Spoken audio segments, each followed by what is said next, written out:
جو کلچر ہے، جس کلچر سے ہم آئے ہیں، ہم سارے جو بیٹھے ہیں without single exception, without single exception, آپ کو یاد ہوگا جب ہم سب بچپن میں چھوٹے تھے تو جنات کی اور پریوں کی اور بھوتوں کی اور یہ قصے کہانیاں مائیں سناتی تھی کہ نہیں؟ سب نے سنی ہوئی ہیں نا۔ پھر عورتیں سے ملنے آتی تھی محلے سے، پھر وہ بھی سناتی تھی کہ میری بہو کو تو جن لگے ہوئے ہیں، تو وہ کہتی ہے کہ میں دہلی سے ہوں، میرا یہ نام ہے، وہ ہر اتنے بجے آ کے لگتا ہے، پھر وہ جب جو سوال کریں وہ جواب دیتا ہے، وہ بولتی ہے، لہجہ بھی وہ کرتی، یاد ہے؟ تو ہم میں سے ہر ایک شخص نے بچپن میں جس کلچر بیک گراؤنڈ سے ہم آئے، ہم نے بچپن میں یہ باتیں والدین سے، دادا دادی سے، نانا نانی سے، پڑوسیوں سے، پھر بچوں میں تذکرے ہوتے تھے جنات کے، پھر جب چھوٹے چھوٹے بچے گلیوں میں بیٹھتے تھے آپس میں تو کہانیوں کا ایک کلچر تھا نا، کہانیاں سناتے تھے، تو اکثر کہانیوں میں بھی کوئی جن اٹھا کے لے جاتا ہے اور کوئی یہ ہوتا، یہ ہوتے تھے واقعات۔ لہٰذا پاکستان، انڈیا، بنگلہ دیش، افغانستان، یہ جو ہمارا خطہ ہے، اس خطے کے، یا اسی طرح افریقہ،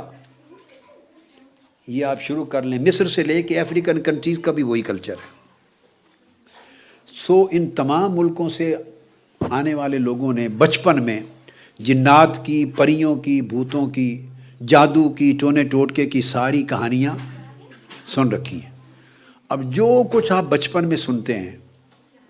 یہ ایک سائیکالوجی کی جو سائنس ہے اس کا حصہ بتا، جو کچھ سنتے ہیں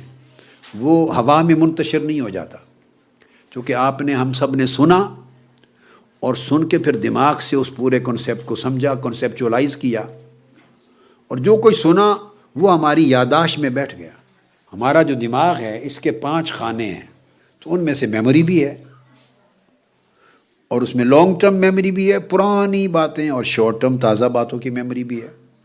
تو پرانی باتیں ساری، وہ ایک بہت بڑا سٹاک ہے، خزانہ ہے، گوڈاؤن جس طرح ہوتا، تو اس کے اندر سٹاک میں چلی جاتی، اور کئی چیزیں ایسی ہیں کہ وہ پھر تحت شعور اور لاشعور میں، سب کانشیس مائنڈ میں چلی جاتی۔ میں اس کو اور آسان مثال میں سمجھاؤں، بعض لوگوں سے آپ کو محبت ہوتی ہے، بعض لوگوں سے نفرت ہوتی ہے، مگر آپ فیل نہیں کرتے کہ میں کسی کو ہیٹ کر رہا ہوں،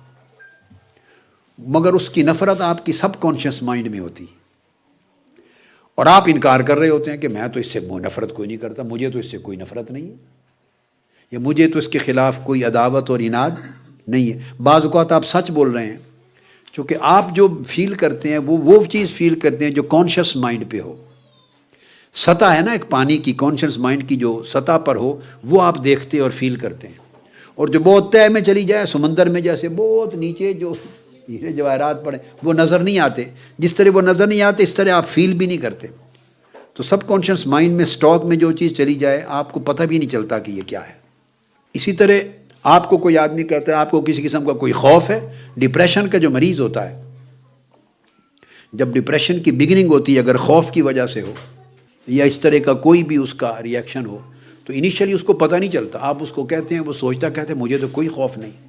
مگر وہ کسی کے خلاف کوئی نفرت یا کسی کے خلاف کوئی خوف یا کوئی چیز، وہ اس کی سب کانشیس مائنڈ میں ہوتا ہے اور اس کو پتہ نہیں چلتا۔ وہ جب اس کے اعصاب کمزور ہو جاتے ہیں، وہ تکلیف بڑھ جاتی ہے، تو پھر وہ چیزیں اوپر ابھرتی ہیں۔ اس طرح سٹریس اور سٹرین ہے،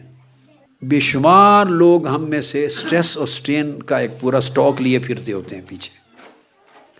مگر جب اس سے آپ پوچھیں بھی آپ کو کوئی سٹریس ہے، کوئی سٹرین ہے، وہ کہتا ہے نہیں مجھے تو کوئی سٹریس نہیں، وہ سوچ لیں، کہتا ہے نہیں مجھے کوئی سٹریس نہیں ہے۔ ڈاکٹر صاحب ایسے لوگ ہوتے ہیں نا، اور وہ سچ بول رہے ہوتے ہیں، لیکن جب آپ اپنے ٹیسٹ کرتے ہیں جس سے آپ کو خود بخود پتہ چلتا ہے کہ انبار ہے، بہت زیادہ سٹریس اور سٹرین ہے، پھر آپ اس کے لیے کوئی جگہ بدلتے ہیں، اس کا لائف سٹائل بدلتے ہیں، اس کی جگہ کو تبدیل کر دیتے ہیں دوسری جگہ، جن ریزن سے سٹریس اور سٹرین پیدا ہو رہا ہے ان ریزن سے اس کو کٹ آف کروا دیتے ہیں، تو رفتہ رفتہ وہ سٹریس ریموو ہوتا ہے۔ تو بعض اوقات چیزیں انسان کو شعور پہ نظر اور محسوس نہیں ہوتی۔ یہ ساری سٹوریز ہمارے سٹاک میں چلی گئی۔ جب سٹاک میں چلی گئیں تب ہوتا یہ ہے کہ مثلا کسی کو ہسٹیرک فٹس ہو گئے، اب ہسٹیرک فٹ میں وہ اس کو بے ہوش ہو گیا، جب بے ہوش ہو جاتا ہے تو جو بے ہوشی ہے وہ کانشیس مائنڈ کو صرف سن کر دیتی ہے، جیسے آپ کو انیستھیزیا دے دیتے ہیں، تو کانشیس مائنڈ جو پین کرتا ہے، جو فیلنگز کرتا ہے، وہ انیکٹیو ہو جاتا ہے، ایکٹیو نہیں رہتا، اور جب وہ انیکٹیو ہو جاتا ہے تو سب کانشیس مائنڈ کی چیزیں بعض اوقات وہ نمایاں ہو جاتی ہیں، وہ کانشیس مائنڈ کی جگہ لے لیتی ہیں۔ تو جب وہ دورے ہوتے ہیں، کوئی تکلیف ہوتی ہے، تو وہ ساری پرانی باتیں، یہ جو لوگ بولتے ہیں دورے میں آوازیں دیتی، وہ سارا اس کا سب کانشیس مائنڈ بول رہا ہوتا ہے۔ تو اب ہمارے چونکہ سٹاک پیچھے موجود ہے، جب ایسے واقعات ہوتے ہیں، کسی کے گھر میں کوئی دیکھا بھی، کوئی چیز آگے گر رہی ہے، آواز آ رہی ہے، کرنٹ آ رہی ہے، روشنی نظر آتی ہے، یا کوئی آوازیں، جب بھی کوئی ایسا خیال آیا تو ہماری چونکہ بیک گراؤنڈ میں وہ چیزیں نیچے موجود ہیں، تو فوری ہم اس ایونٹ کو ہم سب کانشیس مائنڈ کے ساتھ کنیکٹ کر دیتے ہیں لاشعوری طور پر، اور ذہن میں بات ادھر ہی چلی جاتی ہے۔ اب آپ اس کو اسکیپ نہیں کر سکتے، چونکہ بچپن سے یہ سارے سٹاک آپ سب نے ہم نے جمع کر رکھے۔